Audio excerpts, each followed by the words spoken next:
മധ്യവയസ്കന്റെ കട അടിച്ചു തകർത്തതായി പരാതി. പാരിപ്പള്ളി പുലിക്കുഴി ജംഗ്ഷനിൽ സ്റ്റേഷനറി കട നടത്തുന്ന 56 വയസ്സുള്ള രാധാകൃഷ്ണൻ പിള്ളയുടെ കടയാണ് യുവാവ് അടിച്ചു നശിപ്പിച്ചത്. കഴിഞ്ഞ ദിവസം വൈകുന്നേരം 7 മണിയോടെയായിരുന്നു സംഭവം. കടയിലെത്തി 7 രൂപ നൽകി കൊതുകുതിരി തരാൻ ആവശ്യപ്പെട്ടു.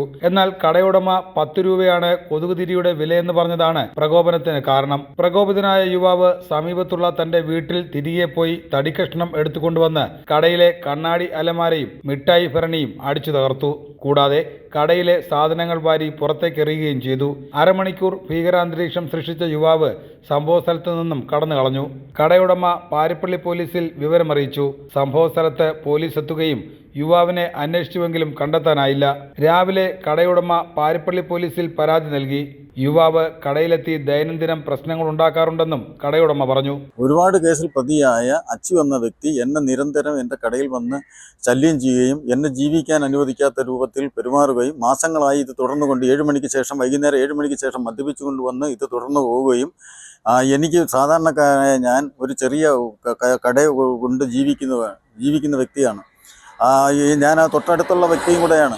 ഇവൻ നിരന്തരം വന്നു. ഇന്നലെ വൈകുന്നേരത്ത് വന്നു 7 രൂപ തന്നിട്ട് 10 രൂപ വരെ ഒരു കൊതുകുതിരി ആവശ്യപ്പെടുകയും ഞാനത് ഇങ്ങനെ ശല്യക്കാരനായതുകൊണ്ട് കടം കൊടുക്കാതുള്ള രൂപത്തിൽ 7 രൂപയ്ക്ക് കൊതുകുതിരി കിട്ടത്തില്ല, 10 രൂപയാണ് കൊതുകുതിരിയുടെ വില, എനിക്ക് അതിനകത്തൊന്നും കിട്ടത്തില്ല എന്ന് പറയുകയും ഇവൻ അവിടെ പ്രശ്നം ഉണ്ടാക്കുന്ന കണ്ടുകൊണ്ട് തൊട്ടടുത്ത് നിന്ന സതീശൻ എന്ന വ്യക്തി ആ 10 രൂപ എനിക്ക് തരികയും 7 രൂപ സതീശൻ എടുക്കുകയും ചെയ്തു.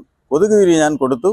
അവൻ അവിടുന്ന് മാറിയതിന് ശേഷം ഒരു 5 മിനിറ്റ് കഴിഞ്ഞപ്പോൾ ഈ വ്യക്തി തിരികെ വരികയും എൻ്റെ സ്ഥാപനത്തിൽ വന്ന് 10 രൂപ തരികയും ഞാൻ പറഞ്ഞു വേണ്ട, കൊതുകുതിരിയുടെ പൈസ സതീശൻ തന്നിട്ടുണ്ട്, അതുകൊണ്ട് നിൻ്റെ 10 രൂപ എനിക്ക് വേണ്ട എന്ന് പറയുകയും 10 രൂപ വെച്ച് നീട്ടി നിന്നു. അപ്പോൾ തൊട്ടടുത്തൊരു പയ്യൻ എണ്ണ എങ്ങനെയാണെന്നും പറഞ്ഞും കൊണ്ട് തൊട്ടടുത്ത എൻ്റെ കടയുടെ മുൻവശത്തുള്ള വഞ്ചിയിൽ ഇടുകയും അതിന് ശേഷമാണ് ഇവൻ പ്രശ്നം രൂക്ഷമാവുകയും എൻ്റെ ഭരണിയും വീട്ടിൽ പോയി വടിയെടുത്തുകൊണ്ട് വന്ന് എൻ്റെ കട മുഴുവനും അടിച്ചു പൊട്ടിച്ച് എൻ്റെ ഭരണിയും എൻ്റെ സർവ്വ സാധനങ്ങളും അടിച്ച് നശിപ്പിക്കുകയും അവനെ കൊണ്ട് യാതൊരു നിവൃത്തിയില്ല. എൻ്റെ ജീവിതം മുട്ടിയിരിക്കുകയാണ്. ഇതിന് എന്തെങ്കിലും നടപടി ഉണ്ടായതിനു ശേഷം മാത്രമേ എനിക്ക് കട തുറന്ന് പ്രവർത്തിക്കാൻ ഒക്കുകയുള്ളൂ. സാധാരണക്കാരനായ ഞാൻ എന്നെ ജീവിക്കാൻ അനുവദിക്കില്ല. അനേകം കേസിലെ പ്രതിയാണ് ഈ പറയുന്ന കക്ഷി. നാൾക്കുനാൾ കടയിലെത്തി പ്രശ്നമുണ്ടാക്കുന്ന ഈ യുവാവിനെതിരെ കർശന നടപടി സ്വീകരിക്കണമെന്നാണ് കടയുടമയുടെ ആവശ്യം.